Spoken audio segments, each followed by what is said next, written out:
दोस्तों स्वागत है आपका लीगल पैरामीटर में।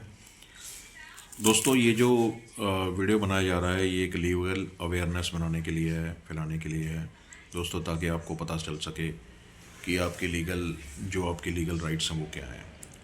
आज दोस्तों हम इस टॉपिक पे बात करेंगे जो नया टॉपिक है बिल्कुल, और ये हर एक की इच्छा होती है कि दोस्तों कि कभी भी कैसा होता है कि मान लो पुलिस आई, आपको या तो घर से उठा के ले गई, या आप कहीं रास्ते में जा रहे हैं आपकी गिरफ्तारी हो गई, या कुछ भी लगा लो दोस्तों कि ऐसी गिरफ्तारी जिसमें सीधा है पुलिस आपको उठा के ले जाए।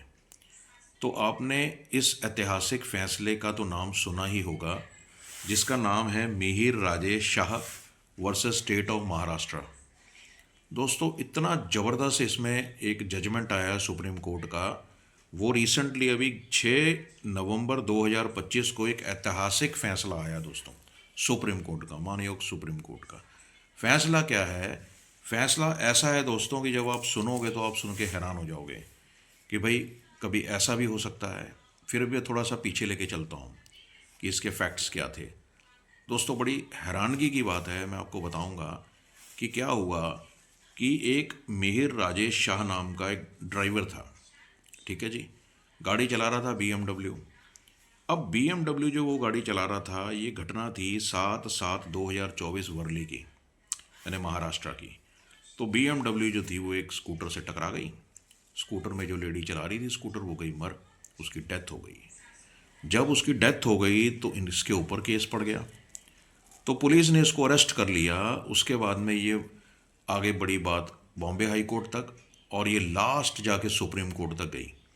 तो इसमें हुआ क्या दोस्तों कि जो वकील साहब थे अपने मिहिर राजेश शाह के, उनका क्लियर कट कहना था कि भाई इसका कहना था कि जो गिरफ्तारी है जो वो बिल्कुल नाजायज़ है, गलत है। अब यहाँ बहस छिड़ गई पूरे देश में कि भाई नाजायज़ कैसे है और जायज़ कैसे है। तो सवाल उठता है इंसान के मौलिक अधिकारों का, जिसको हम फंडामेंटल राइट्स भी कहते हैं दोस्तों। अब फंडामेंटल राइट्स में क्या है कि हमें पता है कि भारत के संविधान का जो अधिकार है हमारा है वो 22 सबसेक्शन 1, यानी इसमें बिल्कुल क्लियर लिखा हुआ है कि भाई मौलिक अधिकार हमारे ये हैं और ये ही रहेंगे। तो इसका जो है हनन हो गया यहाँ पे। अब हनन कैसे हो गया कि संविधान तो क्लियर कट इसमें कह रहा है कि भाई गिरफ्तार कर लिया है तो आपको सूचित करना पड़ेगा, बताना पड़ेगा किस कारण से उसको गिरफ्तार किया है। सिर्फ मुंह से कहने से कुछ नहीं होता। अब जो स्टेट ऑफ महाराष्ट्र है उन्होंने कहा कि हमने तो जी बोल दिया, लेकिन कोई ज़रूरी नहीं है बताना लिखित में कि इसका क्या कारण हो सकता है गिरफ्तारी का। तो दोस्तों बात यहाँ आती है कि भाई अगर मान लो कि आप किसी की गिरफ्तारी कर रहे हो, तो ये क्वेश्चन वहाँ पैदा हो गया कि भाई ठीक है, तुमने अगर गिरफ्तार कर लिया पुलिस वालों ने, तो हमने मौके पे बोल दिया कि हमने तुम्हें गिरफ्तार कर लिया, लेकिन कोई कारण जो है उसको जस्टिफाई नहीं किया, सिर्फ ओरली बोल दिया कि मैंने तुम्हें गिरफ्तार कर लिया है और कर दिया है। अब यहाँ क्वेश्चन उठता है कि अगर तुमने, सबसे पहली बात है कि मुंह से कहने से नहीं बात बनती, जानकारी बिल्कुल साफ और बिल्कुल एकदम पुख्ता होनी चाहिए। जैसे मान लो यही बहस छिड़ गई वहाँ पे। अब ये चीज़ ये थी कि भाई हम कैसे मान लें, supreme court, honourable supreme court ने भी यही चीज़ रखी कि इस चीज़ को तो मान लो अगर ओरली कोई पुलिस वाले कहते हैं कि भाई हमने तेरे को गिरफ्तार कर लिया, इसका कारण भी तुझे बता दिया था, लेकिन ये तो बात एक पुलिस वाले में और उस जो बंदा है जिसके ऊपर केस पड़ा है उनके बीच की बात है। तो उसको जस्टिफाई नहीं किया सकता कि ये कितनी हद तक सच है कितनी हद तक झूठ है, क्योंकि एक तरह का ये पर्दा है दोस्तों, ये ओरली है। अब इस चीज़ को देखा जाए तो उन्होंने बिल्कुल क्लियर मेंशन, दोस्तों ये जो अधिकार है वो बिल्कुल क्लियर कट कहता है कि गिरफ्तार किए गए किसी भी व्यक्ति को गिरफ्तारी के कारणों के बारे में यथाशीघ्र सूचित किए बिना हिरासत में नहीं रखा जा सकता। अब यहाँ शब्द आता है यथाशीघ्र।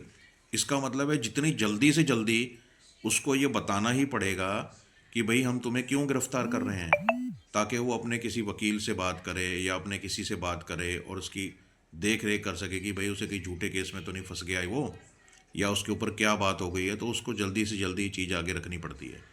इसलिए अब यहाँ पे क्वेश्चन ये उठ गया कि भाई गिरफ्तार किए किसी भी व्यक्ति को गिरफ्तारी कारणों के बारे में यथाशीघ्र सूचित करना ही पड़ता है, उससे पहले हिरासत में ले सकते। अब ये बहुत बड़ी बहस पूरे देश में छिड़ गई कि इसका क्या फिर हल किया जाए। तो माननीय सुप्रीम कोर्ट ने फिर 6/11/2025 को, अभी की जजमेंट है दोस्तों, इसमें इन्होंने फिर साफ क्लियर न्यू रूल्स बना दिए।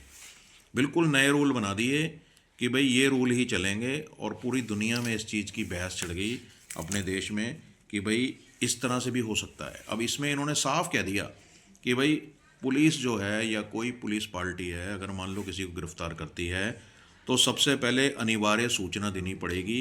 गिरफ्तारी के आधारों की सूचना देना सभी अपराधों के लिए अनिवार्य होगा।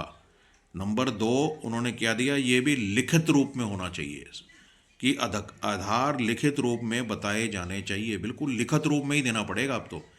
और लिखित आधार ऐसी भाषा में होने चाहिए जिसे गिरफ्तार व्यक्ति समझ सके। और चौथा पॉइंट दे दिया कि यदि इन नियमों का पालन नहीं किया जाता है तो गिरफ्तारी को अवैध माना जाएगा, अवैध होगी। अब गिरफ्तारी अवैध होगी तो फिर क्या होगा दोस्तों? फिर तो आपको पता ही है कि पुलिस पे उल्टा काम हो जाएगा। इसलिए ये गिरफ्तारी वैध तभी होगी जब इन 4 पॉइंट जो बताए हैं मानयोग सुप्रीम कोर्ट ने। दोस्तों, मानयोग सुप्रीम कोर्ट ने बिल्कुल क्लियर फैक्ट दे दिए हैं, क्लियर डिसीजन दिया है, जजमेंट दी है।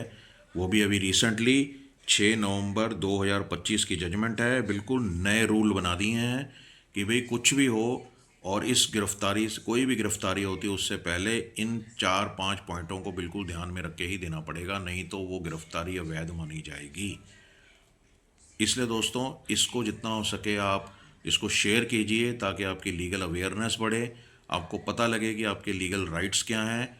और भगवान ना करे अगर कल को आपकी कोई गिरफ्तारी होती है तो आपको भी इसी तरह से बिना सूचना दिए ओरली ही बता के गिरफ्तार किया जाएगा, ऐसा नहीं है। अब इन 4-5 पॉइंटों का ख्याल रखा जाएगा दोस्तों।